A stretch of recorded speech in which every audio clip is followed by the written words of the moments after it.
ഈശോ മിശിഹായിക്ക് സ്തുതിയായിരിക്കട്ടെ. ഈശോ മിശിഹായിൽ സ്നേഹിക്കപ്പെടുന്നവരെ, ആദിമ ക്രൈസ്തവ സമൂഹത്തിൻ്റെ പ്രത്യേകതകൾ അപ്പസ്തോല പ്രവർത്തനം 2-ാം അധ്യായം 42-ാം തിരുവചനത്തിലൂടെ നാം കാണുന്നുണ്ട്.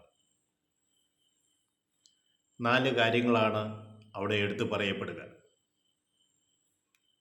ഒന്നാമതായി പറയുന്നത്, അവർ അപ്പസ്തോലന്മാരുടെ പ്രബോധനം. അപ്പസ്തോലന്മാരുടെ പ്രബോധനം എന്ന് പറയുന്നത്, പ്രബോധനത്തിലൂടെയാണ് വിശ്വാസം സ്വീകരിക്കുന്നത്. അവർ വിശ്വാസം സ്വീകരിച്ചിരുന്നു. 2, അവർ കൂട്ടായ്മയിൽ ആയിരുന്നു. കൂട്ടായ്മ എന്ന് പറയുന്നത് വിശ്വാസം ജീവിക്കലാണ്. നമ്മുടെ ഇടവക കൂട്ടായ്മ എന്ന് പറയുന്നത് സാഹോദര്യത്തിൽ നാം ജീവിക്കുന്ന ഒരു സമൂഹമാണ്. അപ്പോൾ വിശ്വാസം സ്വീകരിച്ചവർ സാഹോദര്യത്തിൽ അവർ ജീവിച്ചിരുന്നു. വചനം അനുസരിച്ച് അവരുടെ ജീവിതത്തെ ക്രമപ്പെടുത്തിയിരുന്നു. മൂന്നാമതായി പറയുന്നത്, അവർ അപ്പം മുറിച്ചിരുന്നു. അപ്പം മുറിക്കുക എന്ന് പറയുന്നത് വിശ്വാസത്തിൻ്റെ ആഘോഷമാണ്. അത് വിശുദ്ധ കുർബാനയാണ്. വിശ്വാസികളുടെ ആഘോഷമാണ് വിശുദ്ധ കുർബാന. ഈശോയുടെ ജനനവും ഈശോയുടെ പരസ്യ ജീവിതവും പീഡാസഹനവും ഉത്ഥാനവും എല്ലാം വിശുദ്ധ കുർബാനയിൽ അടങ്ങിയിരിക്കുകയാണ്. അപ്പോൾ നമ്മൾ അത് ആഘോഷിക്കുകയാണ്. 4-മതായി പറയുന്നത് പ്രാർത്ഥന.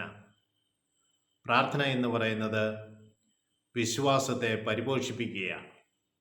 പ്രാർത്ഥിക്കും തോറും നമ്മുടെ വിശ്വാസം വർദ്ധിക്കുകയാണ്.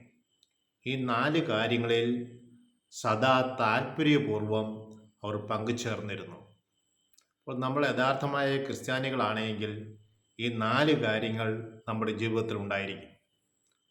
നല്ല നാണയവും കള്ള നാണയവും തിരിച്ചറിയുവാൻ നമുക്ക് സാധിക്കും. അവർ ഏക മനസ്സോടെ ഒന്നിച്ചു ചേർന്നിരുന്നു.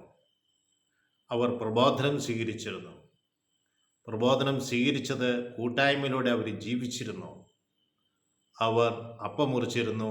വിശുദ്ധ കുർബാനയിൽ അവർ ആഘോഷപൂർവം വിശ്വാസത്തിൽ അവർ പങ്കെടുത്തിരുന്നു. 4-മത് വിശ്വാസം പരിപോഷിപ്പിക്കുവാൻ സദാ പ്രാർത്ഥനയിൽ താല്പര്യമുള്ളവരായിരുന്നു. നമ്മുടെ ഓരോ കൂട്ടായ്മയിലും ഈ പറഞ്ഞ വിശുദ്ധ കുർബാന ദേവാലയത്തിലാണ് നടക്കുക.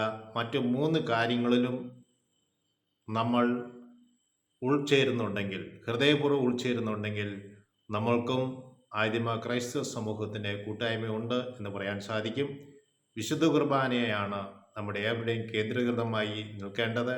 വിശുദ്ധ കുർബാനയെ വിട്ടൊരു ജീവിതം നമുക്കുണ്ടാകാൻ പാടില്ല. സ്നേഹമുള്ളവരെ, നമ്മുടെ കൂട്ടായ്മയും ആദിമ ക്രൈസ്തവ സമൂഹത്തിൻ്റെ ചൈതന്യത്തിലേക്ക് തിരിച്ചു വരുവാൻ നമുക്ക് പ്രത്യേകമായി പ്രാർത്ഥിക്കാം. ത്രിയേക ദൈവം നമ്മളെവരെയും അനുഗ്രഹിക്കട്ടെ എന്ന് പ്രാർത്ഥിക്കുന്നു. പിതാവിനും പുത്രനും പരിശുദ്ധാത്മാവിനും സ്തുതി.